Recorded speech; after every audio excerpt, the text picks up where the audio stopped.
Welcome back. Thank you once again for hanging out with us. This is the one and only IT in the D show. And this is your host, Bob Waltenspiel, hanging out with co-host, producer extraordinaire, Randy Walker. Guest this week, Syya Yasotornrat. She is the founder of Brilliant B Media. She has been a friend of mine for a very long time. She has a very cool story about getting out of corporate life, doing your own thing, splitting up with a business partner, doing her own thing on her own. And we're going to dive into it. And she tried to steal our idea for a podcast studio, and we'll get into that too. And I'm going to make fun of her. You totally did. Don't deny it. You can find us online, itinthed.com. Do us a favor, give us a like on the socials, subscribe to us everywhere fine podcasts are sold. Don't forget meetup.com/IT in the D.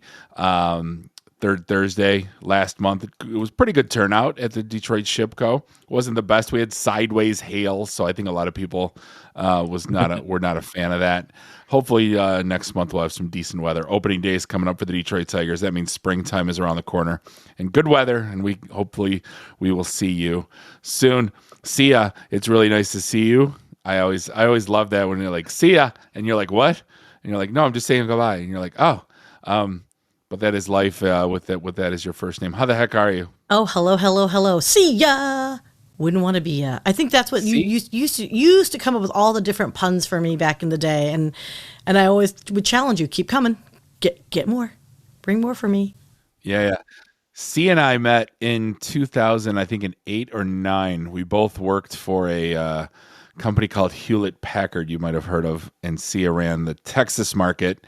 And I ran the Michigan market, and we stayed in touch, stayed good buds, and we reconnected not that long ago.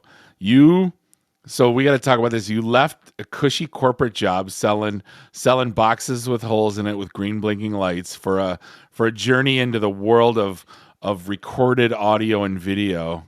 What the hell compelled you to do such a crazy thing as like quitting that cushy ass job? Well, yeah, okay, first and foremost, my friend, I don't care what anyone says. Yes, sales, or as my boyfriend liked to call it, I would just eat on the company dime. That's basically my job.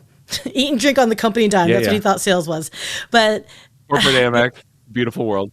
Exactly. And you know what, though? Because here's the deal. It was 2017, and at that point in time, I was managing one client, and it was in the telco space. And if you guys know and remember, in 2017, there was this thing called, ratification challenges between 4G and 5G. So you can imagine when there isn't a standardized solution, no one is buying anything. And yet I got strapped with this beautiful quota because we might have closed a really legit deal the year before. And I'm like, yay. And of course, as you guys know, once you have one great year, the next year they're just going to bomb you with a much larger quota to make up for the fact that, we paid Syya a couple of years of salary prematurely kind of vibe, right? So every week that's the exact same reason I left HP as well. My quota got more than 4 times from my original quota. And I'm like, I got to get out of here. Yep. It was a sign, right? So I was breaking down to highs every week, Bob. And you know how it is for forecast calls. And every week, and it was super, it went from being casual to, every couple weeks we'd get together. And by the way, by that time I was reporting into Europe, not in America. So they do business very differently, by the way. But even when Europe is demanding weekly phone calls, that's when it's like, ugh. And I had like 5 different bosses between Europe and America because they would all fight for our area. So that was a lot of fun. So a lot of was that TPS reports. Yeah. No. So right. So as time went, I knew the writing on the wall was, telco was shrinking, and they ended up like riffing like half of the teams. And they said, hey, well, if you want to, stay at the company, there's a lot of great options. And I'm like, no, I'm good. At that point, I realized I just lost all passion for sales. And you know me, Bob. I'm like super dramatic, and I love talking to people at times. But I just knew it was my time to go. I mean, you can't function breaking out into hives. It's just not healthy for you. It's terrible. That was the running joke with all my colleagues was, how long you been at HP? And we're like 17 quarters. It was never how many Right. years. It was always because we always lived one quarter at a time. So you dove in and you started a podcast and consulting, but you went corporate. So like A, why'd you get into podcasting? B, like, how did you, I guess, walk me through the process. And all right, I left HP, no more Yeah. hives. I'm gonna talk into a tomato can and hopefully make some money. Yeah, no, so okay, so I did not look for a job. I took a year and a half off. And in that time I traveled around the world. And then during that moment when I wasn't traveling, I got into genealogy. And I did my boyfriend's genealogy, so old school style, the research. Of course, I used Ancestry, but no DNA. And what I discovered very quickly was after your grandparents, like most people don't know their great grandparents' names. They just become birth dates and death dates at that point, right? And it disturbed me Yeah. because it's like, God, all these people prior to obviously, bonded over time. They all laughed, they all cried, they all, whatever. And there was just no legacy around it. And so during that time, my then business partner approached me and she was like, hey, lazy, you know what? You can't be, drinking champagne, on a yacht somewhere. You got to start making money again. And so we would debate about it. We talked about doing a podcast for like at least 3 years prior to. And then finally she called me up one day saying, hey, I got it. I got a premise. I did say, if I do a podcast with you, it has to be around technology because that's all I knew. And Right. then that's what launched Innovation Calling. And the premise around that was to highlight as many startups as possible for the purpose of introducing them to corporate entities. Because of a lot of my network over the 20 years in sales was with larger corporate companies where they might either want to acquire a startup, they might want to collaborate with a startup, or they might want to partner with a startup, right? So that was our goal, was to like get the big companies to look at these smaller ones, and if there's a match made in heaven, more power to everybody. So that's what Innovation Calling was all about. And we did well because someone was a wonderful coach and guide named Bob. And Ooh. and then we were doing so well here in Dallas that you can't get CIOs and CISOs to interview with you in your house, right? So we went looking for a podcast Right. studio. And at that point in time, we were just going to be like rent out a studio and call it a day. Well, being in Dallas, we realized we didn't like the options that were available to us. So we decided, well, screw it. Why don't we just open our own studio? And that's when I reached out to you saying, hey, yo, dude, you got studios. What do you think? Do you like it? Do you not? And we found a partnership with a co-working space. And they said, look, if you run our podcast studios for us, like, you get the space. As long as you can still collect the money from the people, but if you can offer studio, let's do it. So we're like, hell yeah, let's do it. So that's how we went from like 1 to 3 podcast studios fairly quickly. So, and then the pandemic happened. Yeah, that's totally what we wanted to do. We went out to like 3 co-working spaces because like why build out your own? And it did bombed out on every one. So that's why and it's funny how things have changed because, Randy and I just relaunched the Detroit podcasting company and we got our studio space back at Detroit Shipping. But it's funny how the world is now like, it all went away at COVID and we just brought it all back. So it's been 4 or 5 years. And now you need to have proper video. You need to it's not just the days of us coming in and recording audio like nobody cares. They want reels, I don't want to say it passed us by, but we had to learn from the fire hose for about for the last 2-3 months to and now we're ready. So it's interesting. You were gonna say something, sorry. Oh, no. I was just looking at something and I thought it was my dog for a second, but it's actually the speaker on this recording. I'm like, what's that white line? Never mind. I ADD'd you. That's true. ADHD'd you. Squirrel. I was gonna say, what's with all these goofy names, by the way, on your LinkedIn? Like Sleepy Ears, I'm the Daria of social media, the Tasmanian devil producer. Do you know how bad I hate stupid titles? And you just you literally nailed like 3 of them in your top descript. What's going on with this? So, okay, Sleepy Ears. Sleepy Ears is, I went to a data center out in Oklahoma. And I probably should have gone more details than that. But anyway, very high secure data center where they weigh you kind of place. because those are always Oh fun. Jesus. And I had to give my ID obviously to the front desk guy. Well, for whatever reason, they couldn't read my ID, and so it just kept coming out sleepy ears, sleepy ears, sleepy ears. And so I just said, "Look, dude, I think everyone knows I'm here. I'm freaking loud, whatever." I go, "If you're okay with it, I'm okay with it." And he's like, "You know what? Yeah, fine." So I went in, slapped on a sleepy ears with my little ID face right there in the sticker. We go to the meeting. It was my first time meeting this client. They were very upset with us. There was some outage of some sort. And of course, it's my first meeting is when I'm the one who has to like take it, right? And I opened up the meeting saying, "Hi everyone, my name is Sleepy Ears." And it freaking just broke the room, and it did ease tensions by like 2%. So anything's better than nothing at that point. But yeah, after that, You know that of any client other? called me I don't Sleepy know. Ears. I was gonna say, have you ever met another Sia in the States? I've never, like, like, I've never seen one, heard of one. So I You haven't, have. yeah? Cause my okay, Well, the singer, Sia Chandelier, right?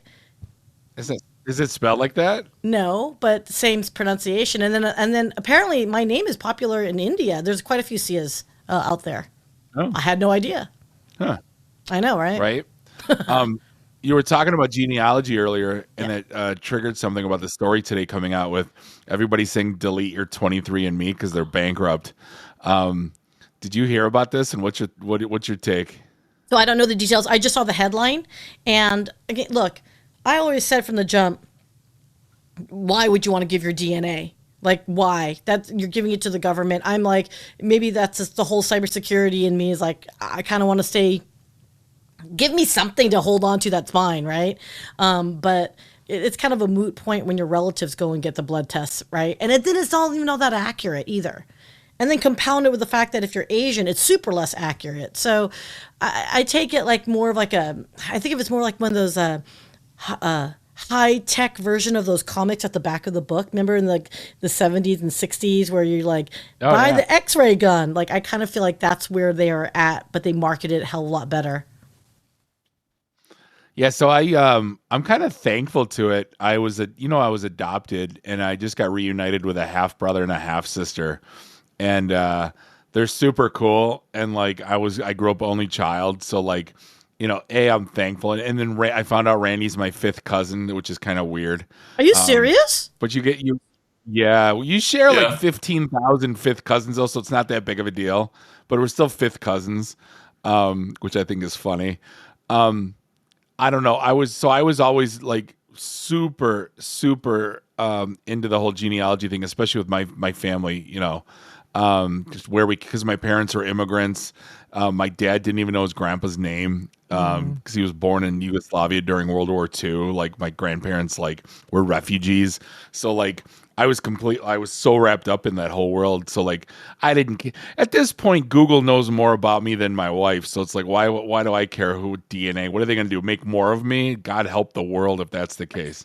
So Well, I I did kind not of, know you're adopted. I did not know that. yeah, Oh, okay, that makes absolute sense. I mean, yeah. that I could see where it makes sense. Obviously, to if anything, know about your health, right? Like that makes sense.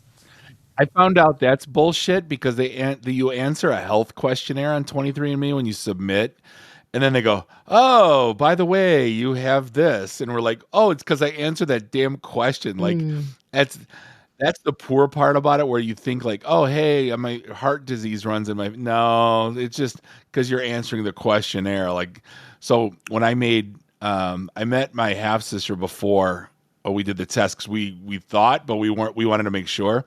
And I'm like, don't answer the health stuff because see what it says. Like, don't because if you tell them, they're just going to regurgitate it and you're going to forget you answered.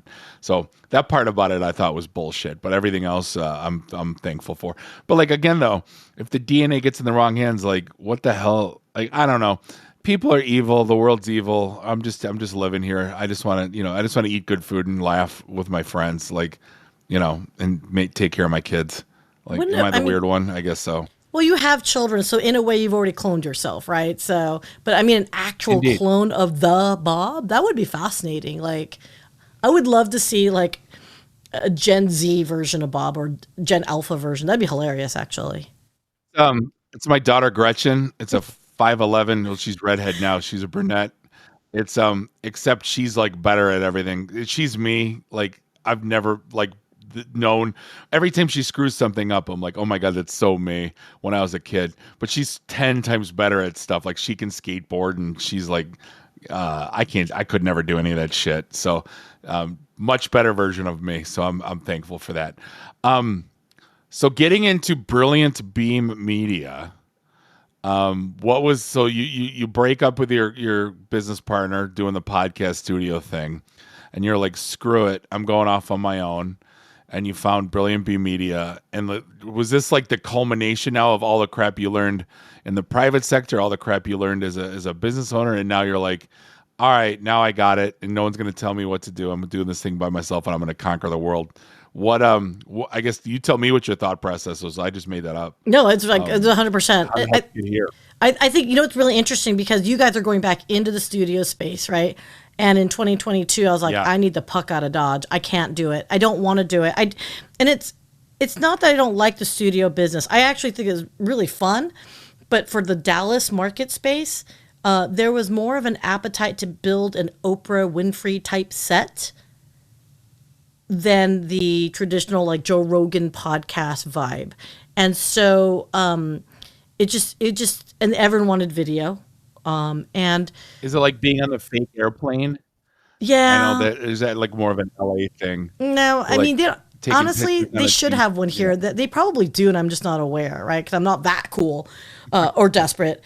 But I think there's a bit of an energy in Dallas that everyone wants to feel like they're on a TV set. And that's, to me, one of the biggest differences. And I used to tell this to my corporate clients all the time is, hey guys, do you want a full-blown TV production or do you want a podcast? Because the two can coexist, but they're very different things. Even video-based podcasts, the production levels are lower for a reason. Price point, right? The budgets. You just got to work accordingly to it. And it felt like so many people wanted, a Lamborghini Oprah set on a Hyundai budget, right? And it's like, I don't want to deal with it. And truthfully, I just, I'm not a people person anymore, Bob. I don't know. Don't tell me that.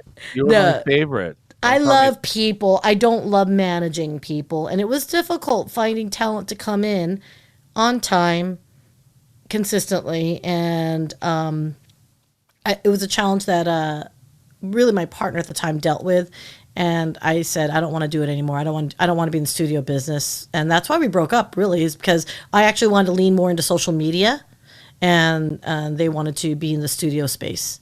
And so that was the biggest one. That was like, okay, we're going different directions. And it made sense for us. So I started my own thing, baby. Social media.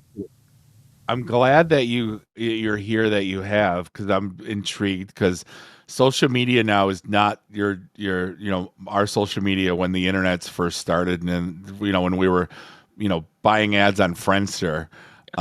It's a different world. Yeah. So I watched who was it? Oh, Andy DeRossi. Randy made some video and he was talking about starting Friendster. So now I got on this big mental thing about. I used to love Friendster. Anyway, social media today is very awkward. Like people think they have the algorithm beat, but they don't. But they do. And once you think you do, it changes. Tell me something I don't know, because I don't know much, but it feels like it's like the wild, wild west, and it's very strange. Like people can pay click farms now to get 30,000 likes, and that drives up engagement. It's like it feels like a lot of smoke and mirrors. Like what's real and what's not today. 100% those are all those, I call those vanity metrics. And so because I deal in business to business podcast and digital content creation, I tend to coach our clients to understand, we can help you go after the clicks and the viral stuff, but who's your real audience? Who are you talking to? So our company doesn't necessarily do creation for TikTok, or we will do it, but it's not our number one thing. Is we don't do what I call consumer social media, which is the metas, right? The Facebook, Instas, TikToks. That's not where we sit. We are actually LinkedIners, and we produce content for LinkedIn and YouTube predominantly. And because we're mostly B2B, and people don't understand LinkedIn. LinkedIn is becoming far more social media than the past. I'd say within the last even like 3 years, it's evolved significantly. Never mind 5, 7 years when I first came out. Randy looks like he just smelled a fart. Go ahead, Randy. It's kind of weird that LinkedIn is turning into a social media place, in my opinion. And why do you think I was going to echo that. Weird.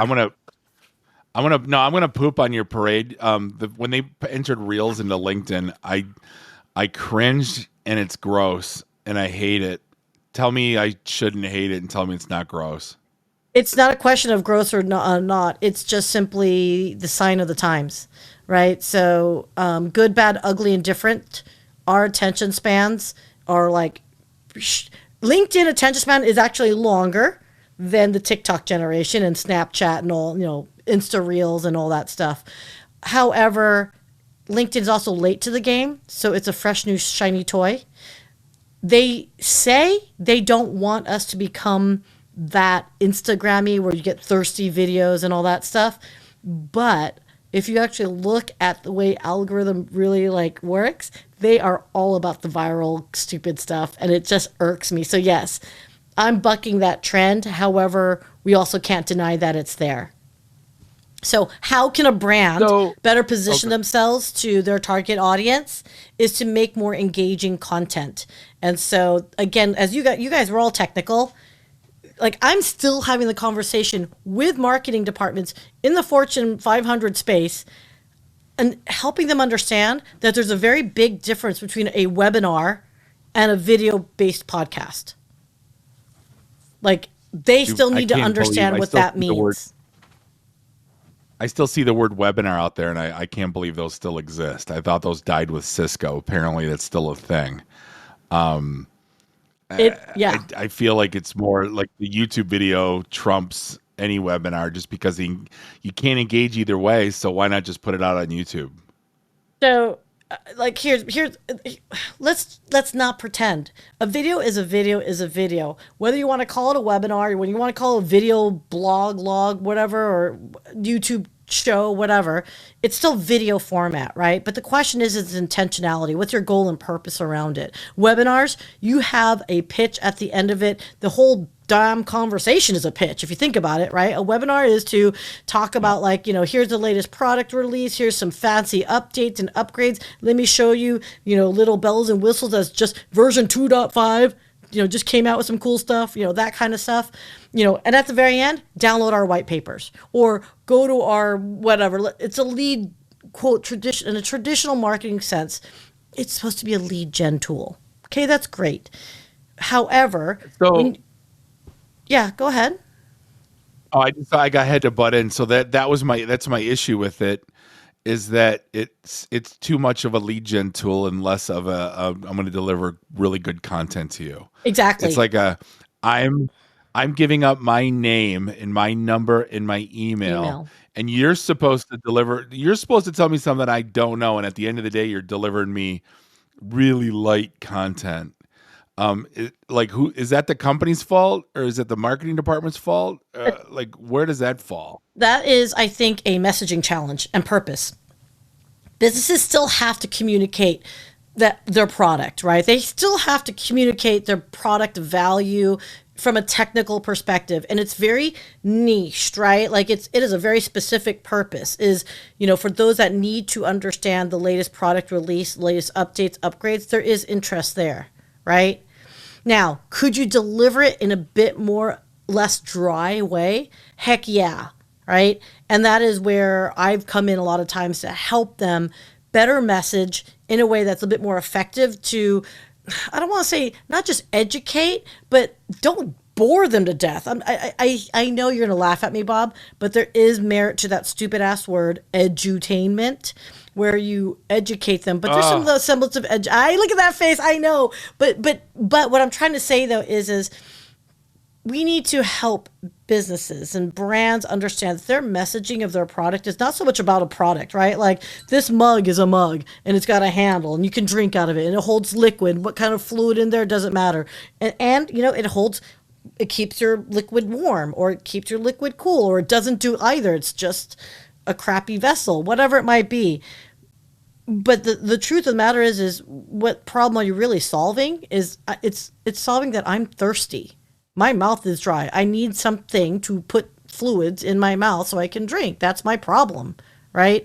And so I'm having a lot of fun with what we're doing. Is we are helping to create content that connects and resonates from a social media perspective. So it's more like along the lines of, well, that's witty, that's funny, let's check this out, let's do something there. So perfect case in point. So I have a show called Technophile Real Talk, which Bob, Randy, hopefully you're coming on. It is a pure entertainment show as far as I'm concerned. Sure, we're going to have technical references in there because the premise of Technophile Real Talk is that we take a couple clips from a favorite movie or a TV show and we look at it from the lens of technology. So we did The Matrix, for example. We highlighted a couple scenes and then we just commented. We just said, hey, like, this movie could have, like, it wasn't The Matrix. It was another movie. I think it was Hackers or Sneakers. I forgot which one we did, or I did do both. I forgot. Anyway, but I just thought it was hilarious. We're doing Star Wars or Flash Gordon. We're doing Flash Gordon or Star Wars. You have to watch one of them. Okay. We're not, you gave me a list of movies. We're doing one of those two. Okay. Well, hey, my boyfriend and I watched Flash Gordon literally like 6 months ago.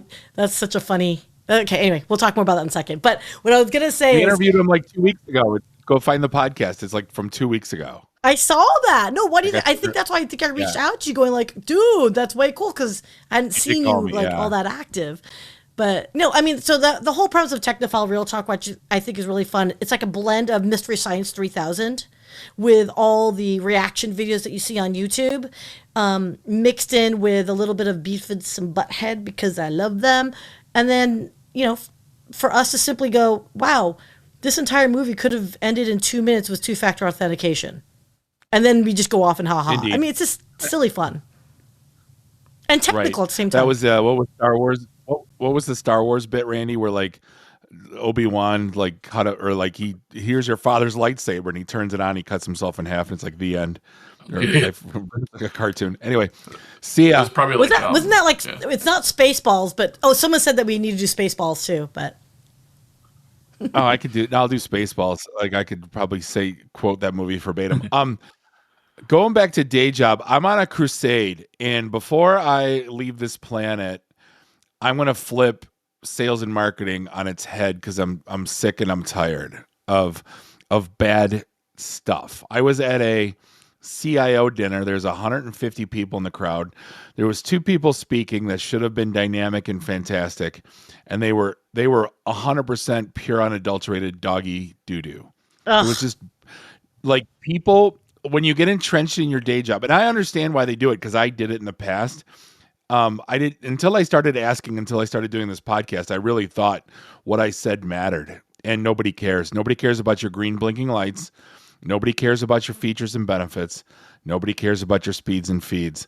I think every salesperson needs to put all that, because you got down to the crux. You nailed it when you said this coffee cup is only here because I have a problem. That problem is I'm thirsty, right? And then ask why. Well, why are you thirsty? Well, I haven't had anything to drink since noon. Well, all right, that would explain it.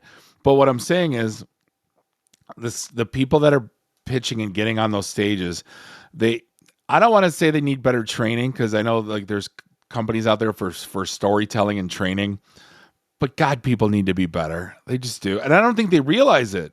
No one will tell them that they sucked. And I think that's going to be my job on this planet is to tell salespeople that they sucked. So I swear to God, Bob, you must be on the same wavelength as me. Now you're going to take my business idea. No, I actually have some opportunities right now with some clients.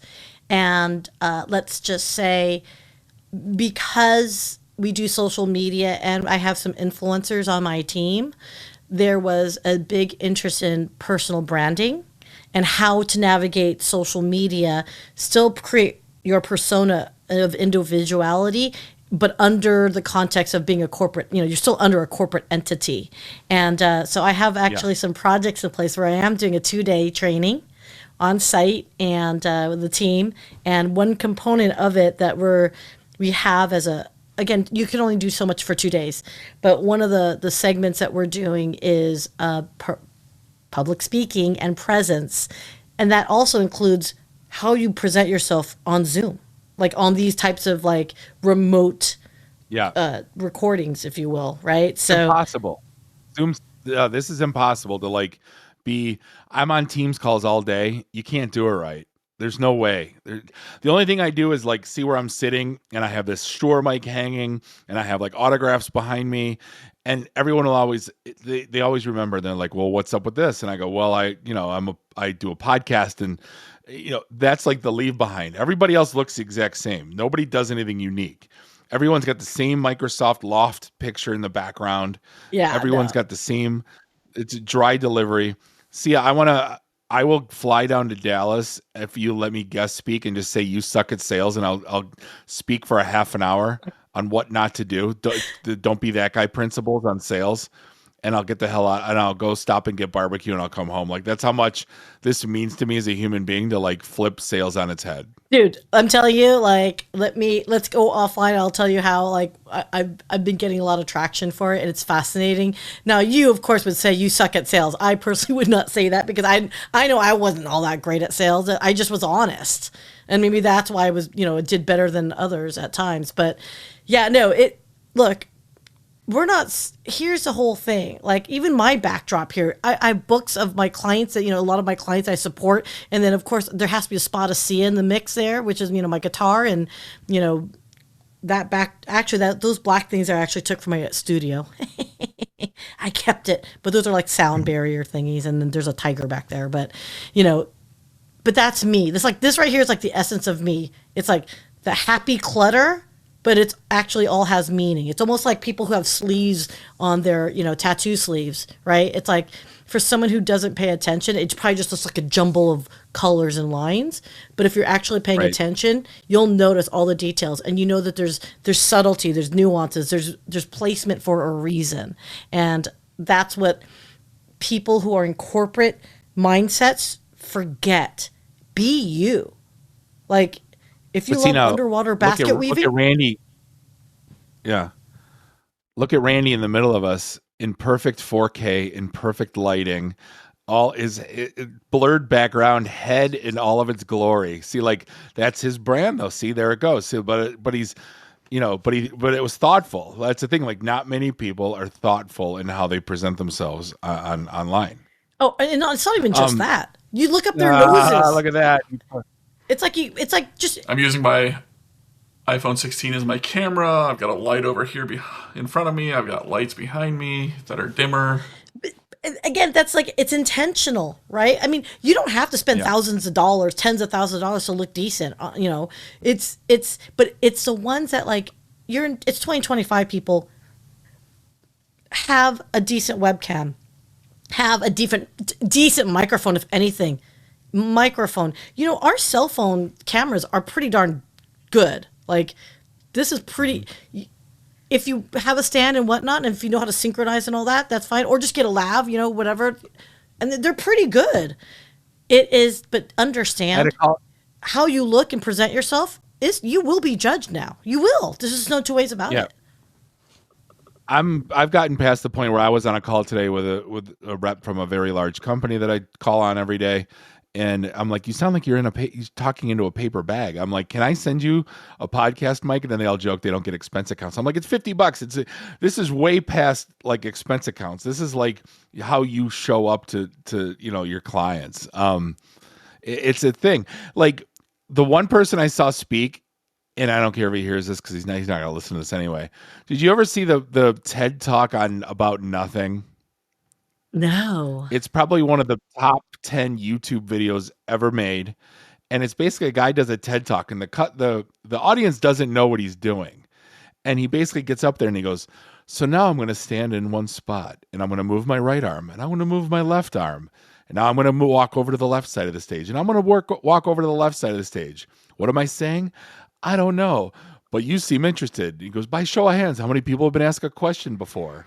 And then they started getting it and he goes, and now I'm going to show a picture of a scientist on the screen that really has no relevance, and now I'm going to act, now I'm going to tell a humbling story, and you guys are going to go, ah, but like, it's people are training people to speak like it's so formulaic that the personality isn't shown, and that's why I try very hard to just a little bit of personality, because again, we're all wheels of a cog that we all kind of blend, and everybody's really smart in this business. Let's not, but how do you be unique? Was that right English? I don't know. Randy will call me out later.